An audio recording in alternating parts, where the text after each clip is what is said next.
be really honest with yourself about what you're good at. I think too often people are afraid to not make the client happy, or they're afraid to lose the business. So they say, yes, they'll do it. And yes, they can do it. And ultimately, I think they stress themselves out, number one. And number two, I think that they eventually realize that they aren't that good at it. And it hurts your brand. This is the Agency Profit Podcast, the podcast for agency owners that want to run a more profitable business that doesn't depend on them. Introducing your host, CEO and co-founder of Parakeeto, Marcel Petitpas. Hello, everyone, and welcome back to the Agency Profit Podcast. I'm very excited to introduce you all today to a special person that was introduced to me by somebody on his team, actually. So for those of you that believe that certain things can't be scaled, there's a process for everything. And his team had a process for reaching out to me and saying, hey, here are some really cool things that Keith can talk to us about on the podcast. It was super relevant. And I said, yeah, let's do it. We had some chats back and forth, and now he's here on the show. He's the CEO of an amazing agency called O3 World. They are 15 years old. They have scaled a fairly big team and done some really cool work with some really big brands. They've now spun off O3 Ventures, where they're investing in some pretty cool technology companies and spaces in their city. He's also the co-founder of the Forge Conference, which is a 300-person UX and design conference that's run for the last 3 years, and the co-founder of 1682, which is an invite-only business of innovation conference that he hosts. So this guy is busy. This guy is involved in the community. He's doing a lot of cool stuff, and he's here today to share his stories, his lessons, and his tactics from growing his agency. So with all of that, Keith, I'm extremely excited to have you here on the show. Thanks for being here. Oh, thanks for having me. That was a heck of an intro. I pride myself on having elaborate intros. I really appreciate it. I feel like there should have been some background music as I came up to the mic or something.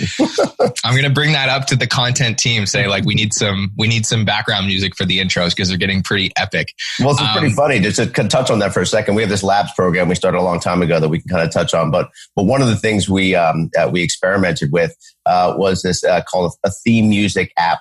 And so once you had the app on your phone, you'd walk up the stairs, and basically you would choose your song, and it would hit the stereo, and your song would play as you walked into the office. So the thing was hard to maintain and keep up and such technology wise, but for the short time it lasted, it was awesome. That's amazing. I love little internal projects like that. And maybe I'll have to rig something up like that with my Alexas in my house that I just set up. Try to get some theme music as I come down my stairs. I like that idea. Yeah. So listen, you've got a pretty interesting backstory from being an actor in LA to starting your agency to getting involved with all the other interesting things that you're doing today. I've given everyone a little bit of context, but I'd love for you to just tell everyone that's listening a little bit more about yourself, what you do, and how you got here. Sure. Yeah. My journey, as you suggested, has been pretty unorthodox. So after college, I went to college in Maryland, Loyola, and I went out to Los Angeles to pursue acting. I had only been in one play in college, but I don't know, there's something very kind of infectious about the experience. I really kind of dove headfirst into it. So I wanted to go to LA for, I think, a couple of reasons. One, I think I was more interested in kind of film and television than I was in theater. And also, I just hated the cold weather in the Northeast. So I think that was another reason. So went out there. I didn't know anybody. I didn't know anything about the industry, and just kind of tried to find my way. Obviously getting some odd jobs at first, and then just kind of pursuing the best way I could through getting agents, getting auditions. And so I spent a good 7 years out there, and I learned a lot about myself, learned a lot about the industry, and learned that I didn't want to be in the industry. And I think that the big reason why, and I did a lot of different things from acting on stage, acting in some small, kind of independent films and TV things and such. And I actually was even an entertainment reporter. I interviewed celebrities on the red carpet at junkets, which was pretty cool. Nice. But I wrote a play that was produced, and I realized that through that experience that I liked sort of being behind the scenes instead of in front of them. So because I was the one that was tasked with having to hire the director, I'd had to hire the additional actors, including myself, in addition to myself. I had to put the set design together. I had to promote the play. So, and obviously, as I said, I wrote it. So I really liked that I was kind of playing this role. It's almost like I look at it as like now running a company, like leading an orchestra, of like just deciding, the different pieces that need to be in place, the different specialties, when you bring up one section and when you kind of, kind of silence or, bring down one other section, section in an orchestra. So, but about after 7 years of being in that industry, I just decided to pack up my bags and come back east because I was from the Philadelphia area originally. And, I had no plan, quite honestly. This was when I was 28, I think at that point. I had debt and no plan, and obviously not much of a resume other than, being an actor or pursuing acting. So I worked some connections. I pitched the convention center on a marketing idea. They bought it. They hired me as a consultant. And then I went to work at this sort of small online entertainment city guide. And then in addition to the online entertainment city guide, so they did a lot of writing and covering events and covering openings and such. And they hired me as a marketing person to oversee the editorial team because I had experience, a lot of writing and was published in the past on a lot of things. Also just kind of like building up their brand in a lot of ways. And another piece of their company was they would do small website projects, web design development projects. And so their model was that they would get paid to do the website project, and then they would use the online entertainment city guide to essentially promote that brand. So they'd give them advertising, they would do an article on them, whatever it may be, et cetera. Well, on that side, I started to understand web development. I understand the sales process of basically web design, and really wanted to help them scale, but they didn't want to. They wanted to continue to work on very small brands, like small, mom and pop or bars and restaurants. And so I met a couple guys there that were freelancers there. One was a web designer, one was a web developer. And we just decided to start our business 15 years ago. And it was kind of marketing, design, and technology. I ran the sort of marketing or sales or account side. And then the other two partners, kind of took the other two departments. So that's how we started. And honestly, very much bootstrapped. There was no money invested into it. We built the business on just building business. And that was it. Just one thing kind of led to another. And so today, where is O3 World in terms of, size of the team and kind of some of the accolades that you guys have had? Because, you're humble about this stuff, but you guys have accomplished quite a bit over those 15 years. Yeah, absolutely. For one, just being around for 15 years, I'm very humbled and very proud about that. Certainly, that's hard to do, I think, in any industry. Certainly in the tech industry, because it moves so fast, I think it's really, really challenging. I've even seen, not just in the industry, but even in the industry, I've seen a lot of some agencies that I looked up to are now, not around anymore. So just being around 15 years in general, sort of proud of that. We're a team of 50 people. We're all full-time in-house, which is great and something that plays a big role in sort of our collaborative nature of the work that we do, the type of work that we do, and also our culture, just kind of in general. We've transitioned over the years. As I said, you really kind of need to adapt to new technologies and to kind of opportunities, and show that you can't just say you're an innovative company. You have to show that you're willing to be innovative. So we started as a brand communications company doing identity development and small websites. And then a few years in, we then just became a digital agency. We focused just on larger websites, more complex e-commerce websites, some API development, a lot of custom integration work with third parties, proprietary software and such. And then it was about maybe 8 years ago or so that we looked at it as like, web development is becoming kind of a commodity, number one. Number two, we don't really like working project to project. We want to have more impact and influence on the work that we do. And so it was funny. We were in this, I'm sure that a lot of agencies feel this way. We were in this constant sales cycle. Like we would, work really hard to get the client. We would do the work and then we'd sort of lose them, not because we did anything wrong, just because the project was over. And, but the thought was always like looking over the shoulders of the people you're working with and be like, where's the next client? And we kind of took a step back and said, we have a lot of great clients. Maybe we just need to meet with them more and sell them a little bit more about who we are and what we do and build a more kind of meaningful, more long-term strategic relationship with them. So that was a big shift. We actually built in a account strategy layer that was built to actually sell into clients. So that was big. But also we just said we wanted to be a digital product company. And the reason was that we realized that we really loved working on new business ideas and new digital products, typically in the startup space. But we said, what if we took the same concept and we just did it in the enterprise space. So we're looking for enterprise organizations looking to target a new demo. We're still going to use this like MVP, or prototype or, quick scaling approach that we would do for a startup business. But let's just kind of try to use that, in the enterprise space. Yeah. It's worked. And honestly, when we put it out there as a digital product agency, we weren't a digital product agency. I mean, we kind of put it out there. We're like, I hope this catches on. And we just kind of got one and then another and just kind of kept pushing that way and kind of kept telling our clients. And so that's kind of how we've evolved. And the digital product agency, I think it's just kind of an underpinning. I mean, really what we do is sometimes brought in to do just what I explained. We'll be the digital product team. They have an idea. We'll help strategize with them on what the landscape looks like, what the opportunity looks like, put a roadmap together for them and become their team around strategy, design, and development over the course of several years. We have a couple of relationships that are 6+ years. Nice. Other times we're brought in, to kind of do digital transformation work. And whether we're brought in at first to look at their entire digital ecosystem and from their user experience, their customer journey, the technology, et cetera, and to provide 8 to 12 month recommendations, then longer term recommendations. Or sometimes we just start with a really, really big project. Then just over time, as I, expressed, we stay in touch with them and then we continue to find other ways to provide value, either to, the team we're dealing with or other departments to eventually get to a point where we're having more impact and influence. So, a lot of our role these days, which we're a 50-person company, is it says a lot, is really almost being like business consultants. We're really right in the middle of a lot of business challenges and business problems that clients are having that we're helping them solve.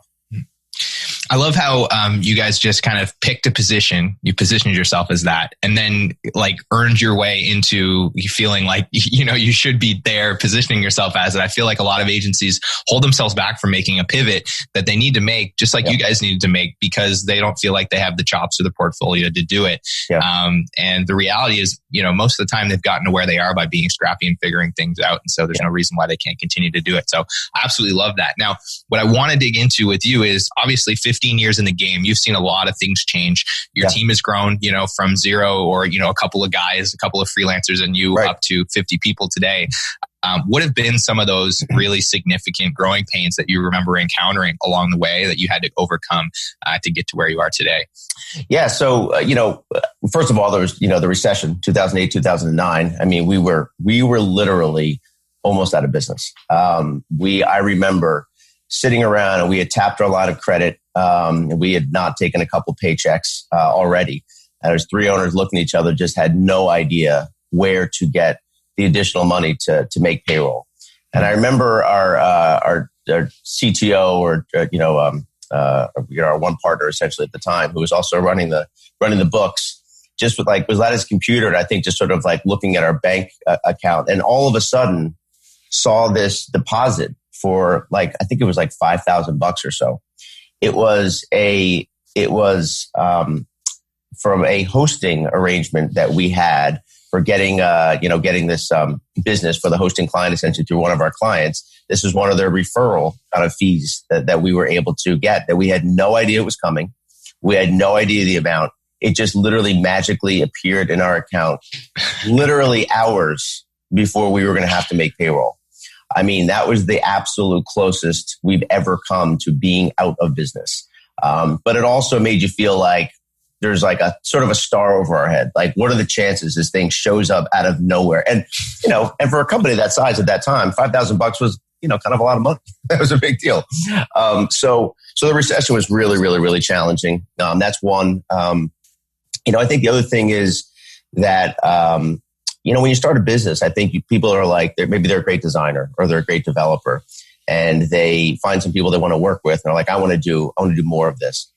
I think what they don't realize that like running a business is a lot of like things you don't like doing. There's a lot of operational pieces. There's obviously finance and managing that appropriately, which is really, really extraordinarily difficult to do.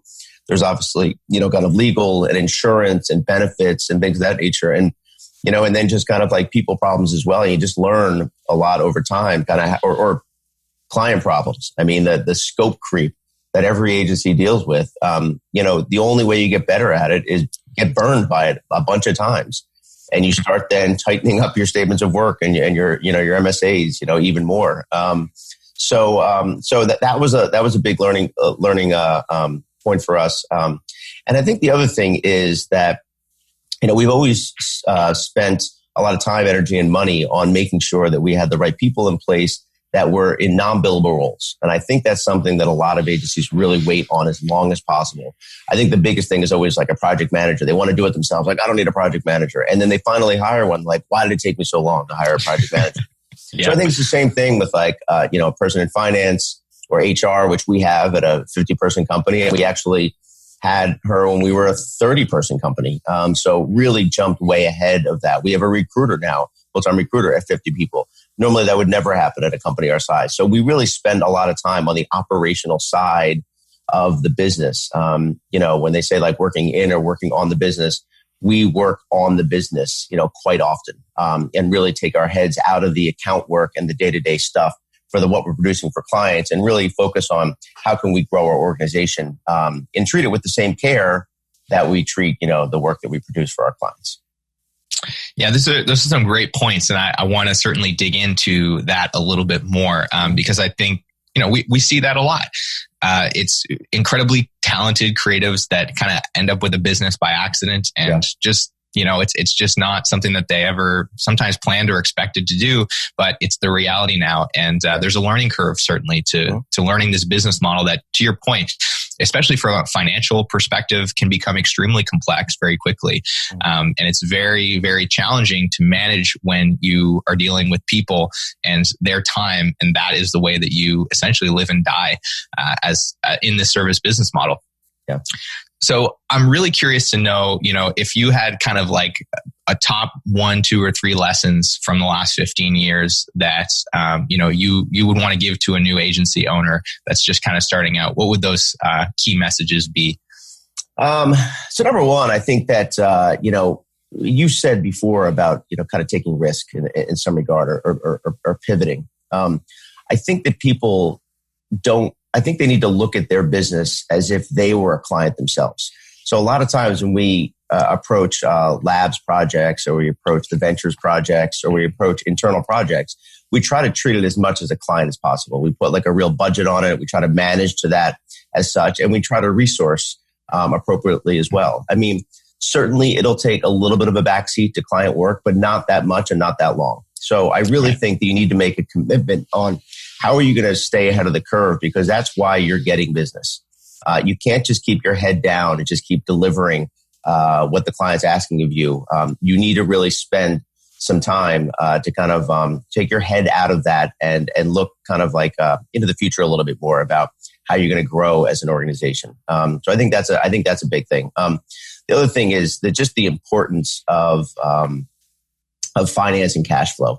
I think it's really, really critical to be really smart with your finances and your cash flow, to have as much runway as possible. So you're going to have ups and downs in the agency world, and especially if you're project based. So really try to protect yourself against the downs as much as possible, so you don't have to kind of lay people off and such. I think that's really, really critical, and that's why I think that unless you have a background specifically in finance or operations, I think it's really important that you hire somebody that has that focuses on that. And when I mean that is as quickly as you can, not just somebody who's a bookkeeper. That's far different than being strategic about finance.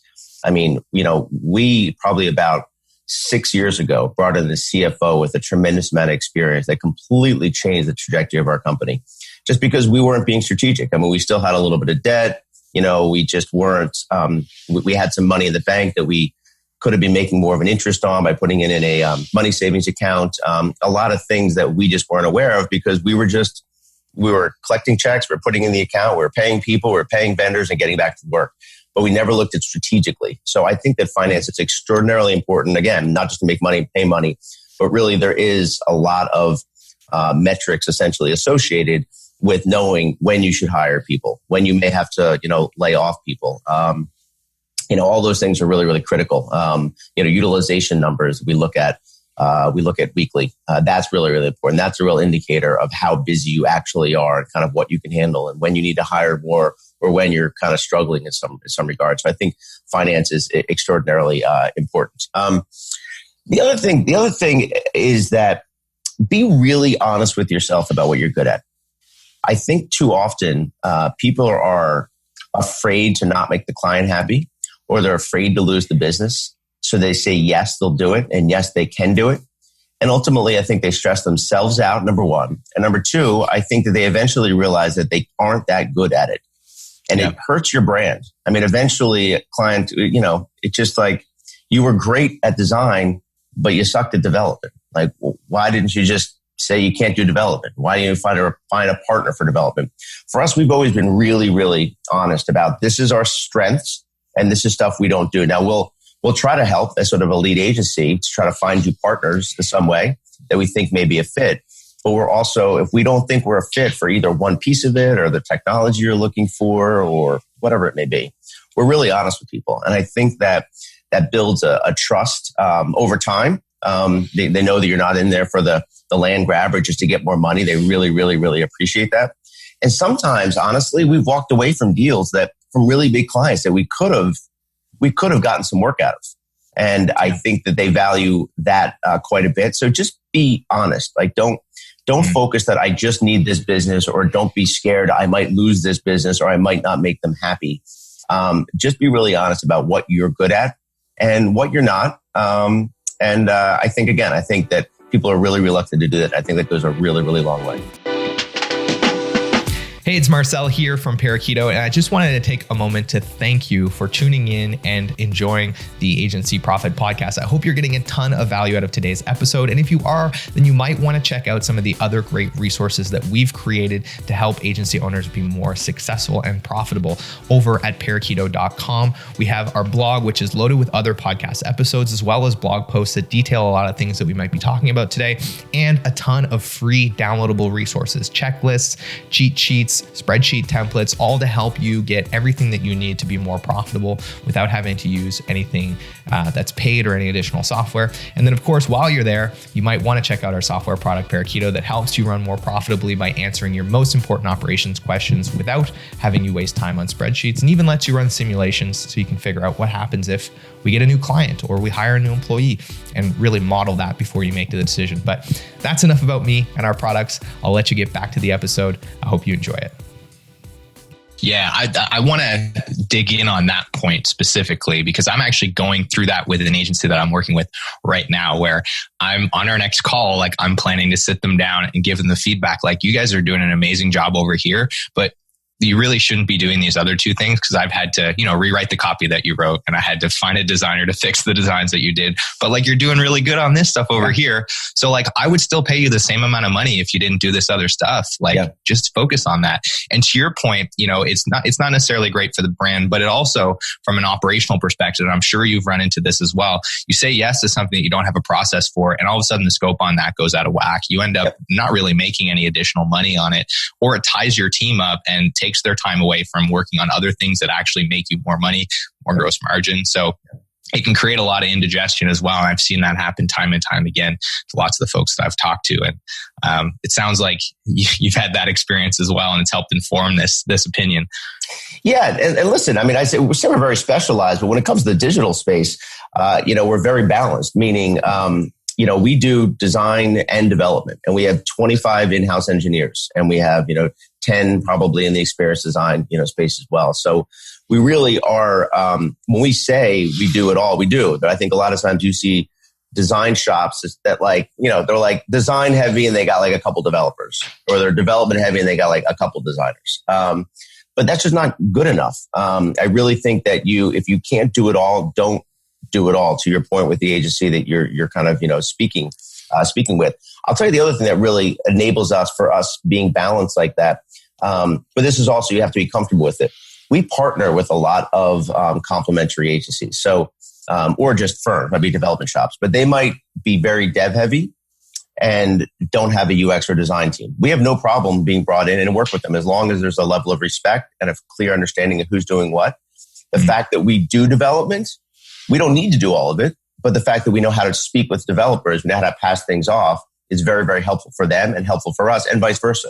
So, and that's also an aspect of like not being greedy. Sometimes we're okay not coming in and have to be the only agency, as long as that we're kind of respectful of one another we're happy to work with one another. And I'll tell you, that's brought us a lot of business, because to be open-minded like that, you have these other agencies and other networks. They're willing to sell your services because they know that you're not going to come in and make them look bad or try to steal their client away.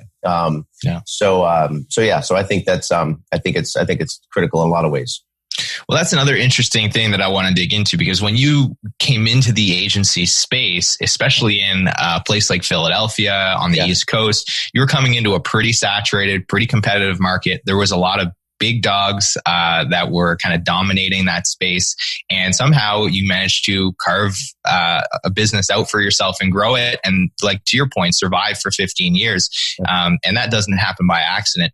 How have you changed the way that you look at competition and the way that you react to competition in the space over that experience?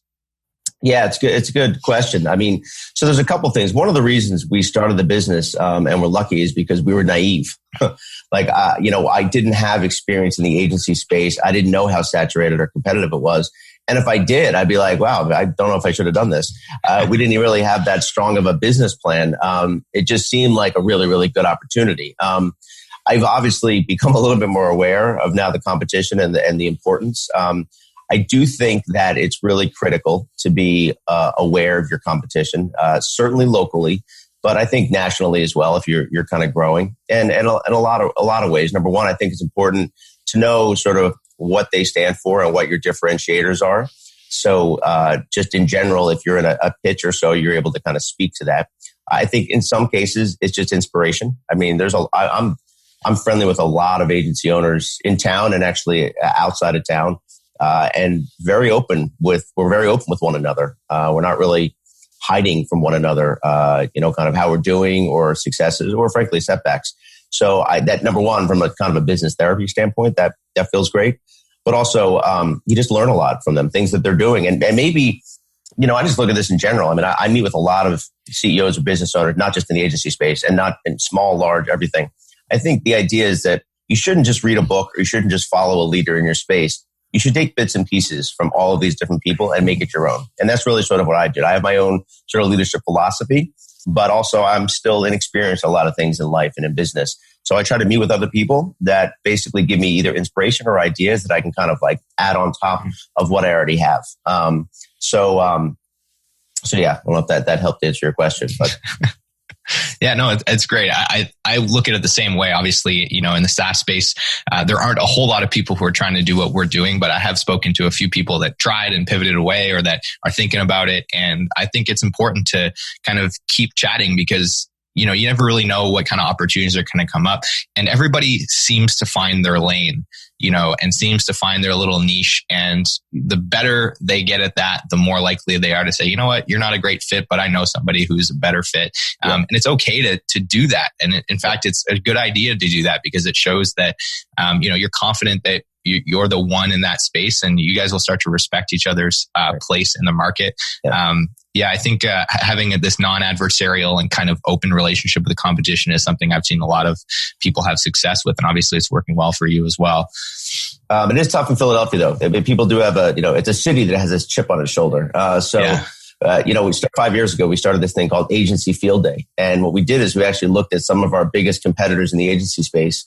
And it was just to go out and have fun for a day. We do a half a day where we do whether it's a relay race or a tug of war or cornhole, and we just have some snacks, we have some drinks, and we all just hang out with one another. So it was really to kind of get the idea to break down the barrier. Like we might be competing, during the day, for work, but we're all sort of in this together, and there should be enough business to go around. I think the other thing, back to your question about competition. So our competition has changed over time as well. I remember we were a branding company and then a web design company, and now almost like a digital consultancy. So the competition changes in some regard. But and for some reason since then, I started to look at it as one, it is saturated. We were in the branding space. It's there's a lot of branding companies. Then we were in the web design space. There's a lot of web design companies.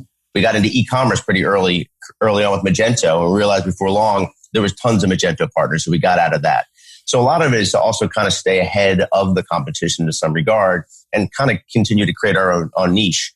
And I don't think digital product agency is the last thing we're going to call ourselves. I think there's going to be another evolution at some point. That's been kind of a popular term, and that's becoming, I guess, saturated. Digital transformation becoming saturated. And it's up to us to look for like the next pivot or the next, I don't even want to say a pivot, the next area of growth, and just kind of adjusting, growing, maturing in some ways, and kind of becoming in many ways sort of more and more specialized in kind of what we do. So. Now, this segues nicely into kind of the next thing that I wanted to ask you about, which is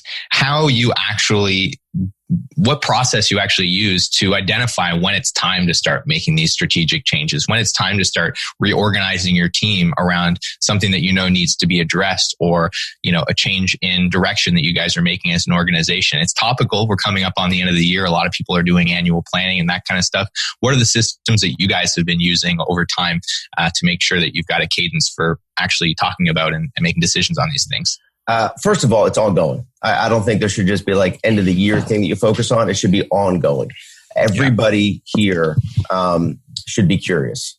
They should be curious about how we can do things better, how we can do things differently, how we could, make our clients happier, how we can make each other happier. I mean, and there are people here that are focused on all of those things. They're focused on client engagement and happiness.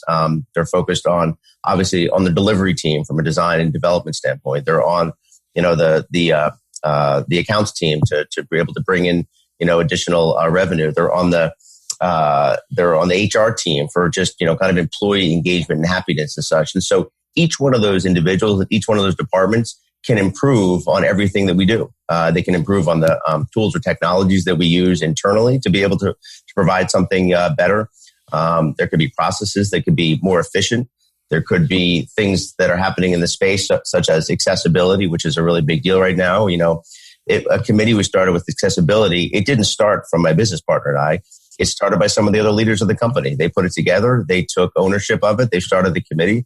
And now the work that we do is very driven by accessibility. They also decided to go get certification for it and taking a test around it.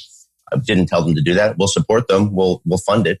But we didn't tell them to do that. So you have to have a culture that is not just a top down. It's not like you have to just wait for the owners to tell you what to do. You have to basically really empower everybody, that everybody's opinion matters. Doesn't matter how old you are. It doesn't matter how long you've been in the role. Everybody's opinion can be heard. Then you have to, obviously, as a team and a leadership team, you've got to prioritize. You have to decide, all right, we can't do all of these projects at the same exact time and give them 40% half-assed effort. We have to maybe, focus on, 5 of these, and they're really important. And maybe it's a new product. Maybe it's a new process. Maybe it is deciding to pivot. Maybe you want to, but we start talking about these things pretty far in advance. When I say far in advance, it might be 6-8 months or so. We don't just decide now we're going to do it. We start planting the seed, and it might be some side conversations. It might be over, a couple drinks or something along those lines. And then we kind of put it out there and see the acceptance internally. Starting just like the digital product stuff with clients, we start to mention things to clients. Maybe it's accessibility. Maybe it's personalization. We start to just drip the idea and see kind of how they respond to certain things. We start to then go to certain conferences and to see how people are talking about it. We start getting out in the space and we start talking about it and seeing the results that we're getting. So it's all of those little things that are leading towards us deciding, okay, now's the time to do it. But it's not one thing and it's not one person or even small group of people. It's a combination of really kind of keeping your eyes and ears to the ground of what's happening inside our organization, what's happening with our clients, what's happening in technology in the industry, and also the reality of where we're at as a team. So I think that it's all of those things, but it should be nonstop and ongoing. I think that's the exciting part of it. And I think that's why people like working here, that every day is entirely different. And they know there's going to be sort of a different, unique, fun challenge that we're going to be able to be asked. A big company might ask us, what technology do you think we should use? I mean, they love being empowered with that kind of decision. So yeah, that's kind of how we approach things. I love that concept of having it be an ongoing thing. And this is why I believe so strongly in baking, like having a cadence for the things that need a cadence. So in your guys' case, or in every agency's case, it's going to be like, what kind of projects are we working on internally? What kind of process improvements do we need to make? What kind of people do we need to hire?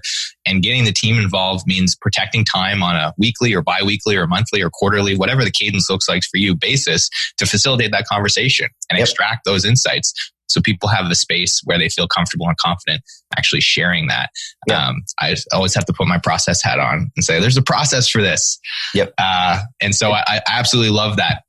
And I believe that that's true about, to your point, almost everything in the business, even down to delivery efficiency, right? Like, are we scoping these things properly? Are these clients working for us or not? Should we get more of them or not?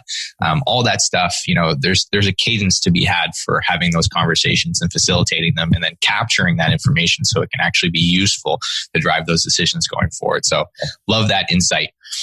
The last thing I want to ask you about, Keith, is I know that there's a lot of people that listen to this show. We have a pretty particular demographic. And there are those agencies that are kind of between 15 to 25, 30-ish employees. And that seems to be a pretty common growth plateau for agencies. Yep. And obviously it's a place that you've been and a place that you've grown past. And I'd love to know, what is your advice to an agency owner that's kind of at that stage in their growth and they're struggling to break through it? And they want to get to where you're at today, a team of 50 people. And, from what I've heard, when you get to 50, you're still kind of growing through that fairly quickly. What does that look like for you? And what advice would you have for someone who's in that position today? Sure. First of all, I'd ask, do you really want to be 50 people?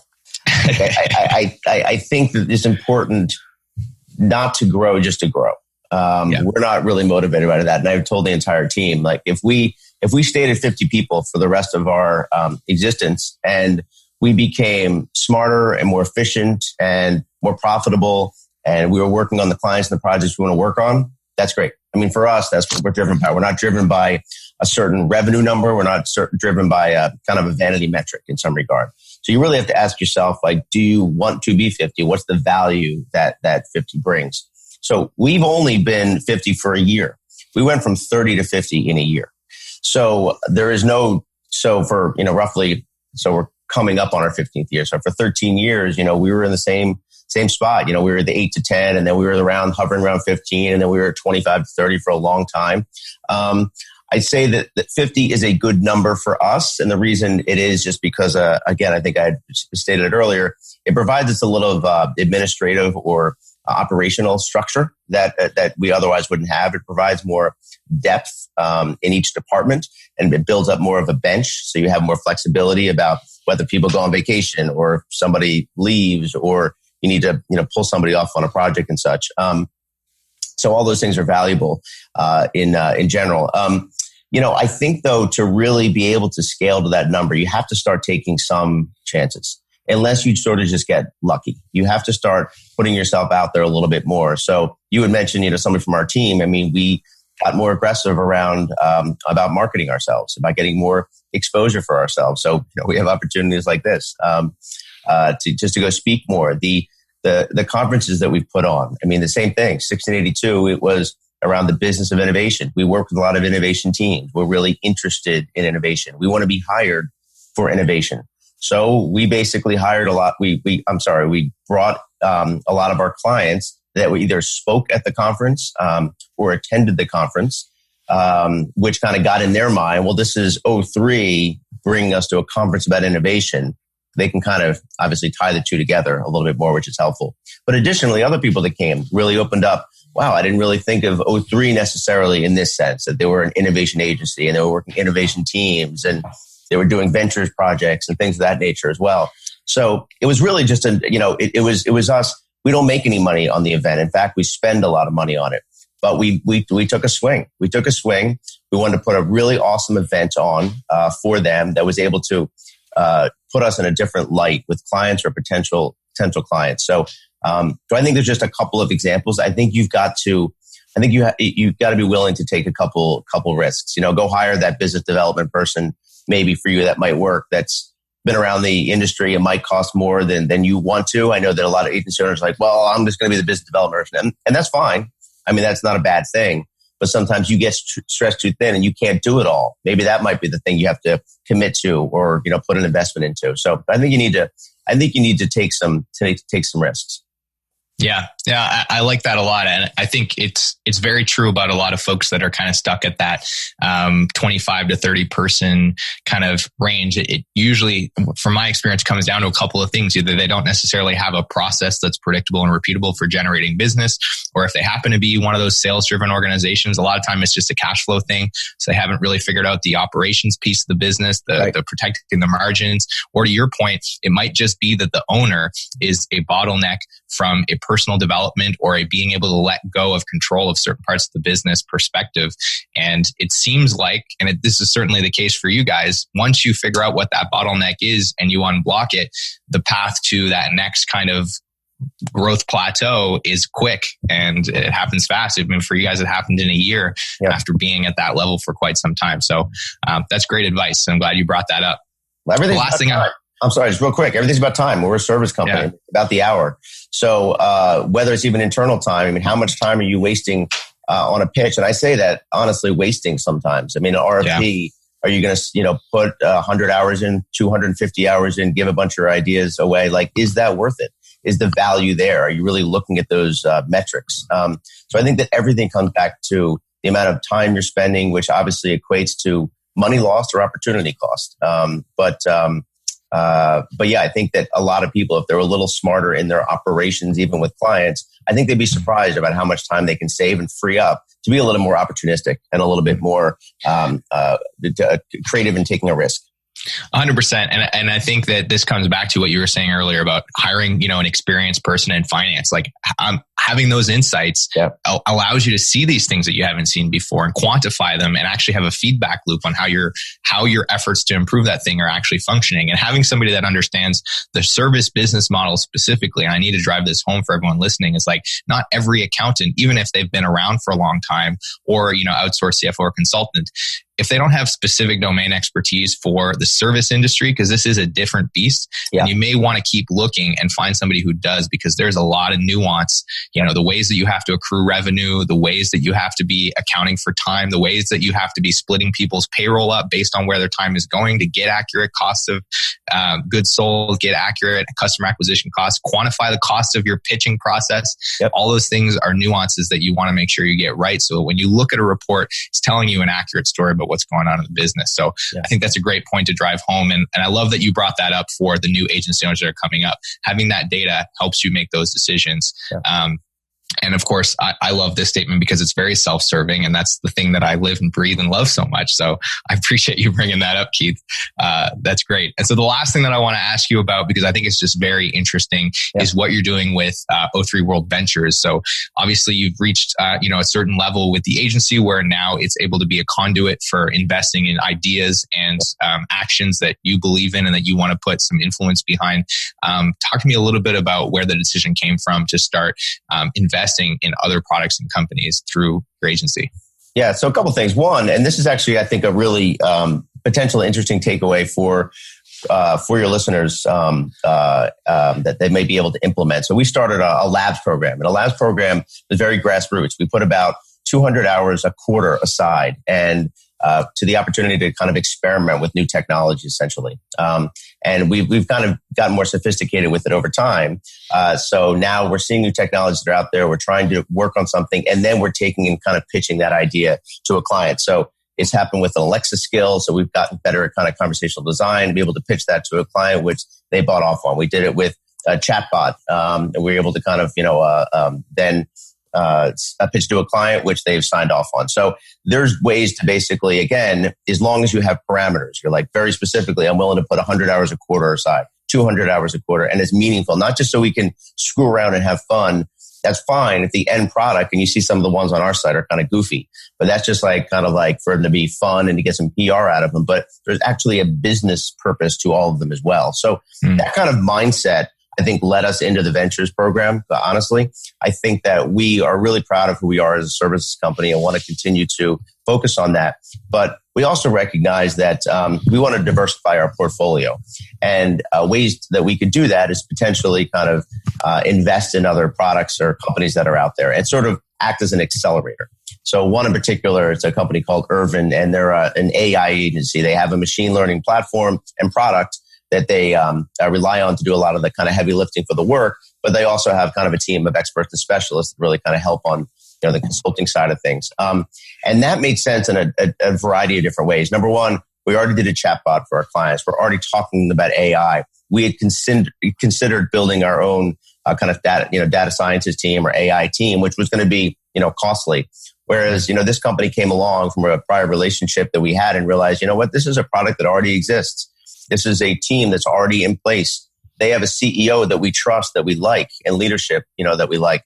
And it's an extension of conversations that we already have. And they're at that point where their product is very sophisticated from a development standpoint, technology-wise, but it doesn't have the UX and the UI necessary, so they can basically show demos, so they can put it in a digestible dashboard that people really want to experience. So it became this obvious marriage. So now it's still run by them, but they sometimes work out of our office. We co-pitch together.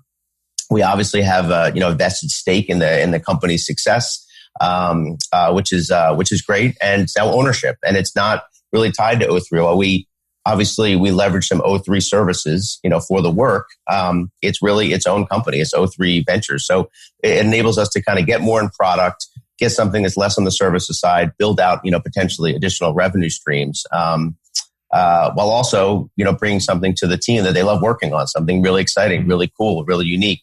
But, the thing is, Marcel, it's really important that we even focus that. We were very focused on putting a statement of work together that we're not just we're a partner, so we'll just do sweat equity whenever you need us. It was very clear about how it was going to be broken down, the exact amount of hours that we're going to give to you over the course of a year or so we can budget accordingly. We knew this is how much we're going to willing to put towards this investment or this kind of ventures project in particular. So it's been great in a lot of ways, and I think it's differentiated us in a lot of ways, opened up different doors and having different conversations, which sometimes honestly just lead right back to O3 World Services. We're now able to come in a slightly different door because they look at us as a potential ventures company, a VC company, someone that can give them money, not just trying to take money. So you'd be surprised when they look at you a little bit differently, the conversations that sometimes open up. I love this approach, of using your platform essentially and the level of success that you guys have gotten to make strategic investments, obviously for the business. And to your point, come up with a creative way to add a whole level of service to your agency in the form of a partnership without necessarily having to bear the overhead or the risk of trying to bring that in-house all at once. And then also, propping up the ecosystem that you guys are in and helping other businesses kind of come to life and have a partner to work with. So I think this is a really cool approach and an inspiration, I'm sure, to lots of folks that are listening that aspire to get to that level someday and to be able to do a similar thing. So with all that, for those that are listening at home that want to follow you, want to follow what you're doing at O3 World, where can they follow you online and connect? Sure. Well, for one, happy to just give out my email. They're happy to, reach out to directly. I love, talking to other owners and, entrepreneurs and everything else. So, just to connect or learn from me or me learn from them. That's just Keith at o3world.com. As a reminder, it's the letter O, because O3 actually stands for ozone. So it's Keith at o3world.com, or I'd say probably on LinkedIn, just obviously under my name. That's the only two probably places worth following me on. Awesome. The other stuff, less active. So cool. Well, if you guys are listening, just check the show notes. I'll have links to Keith's LinkedIn profile, his email address, and a link to their website as well. So make sure you check that out. And with that, Keith Scandone, thank you so much for taking your time and your energy and coming on here and sharing your experience with our listeners today. We really appreciate your time. Marcel, thank you so much. I really appreciate your time. All right. And for all those listening at home, leave us a comment wherever you're listening to this and let us know what you got from this episode, what your biggest insight was. We'd love to hear from you, and we look forward to seeing you on the next episode. That's all for today's episode of the Agency Profit Podcast. If you enjoyed the show, make sure you subscribe right here so you never miss another episode. And if you want to keep watching, we've got another one queued up for you right here. And of course, head to parakeeto.com if you want to check out more of our content and free resources to help you improve your agency's profitability. See you on the next episode.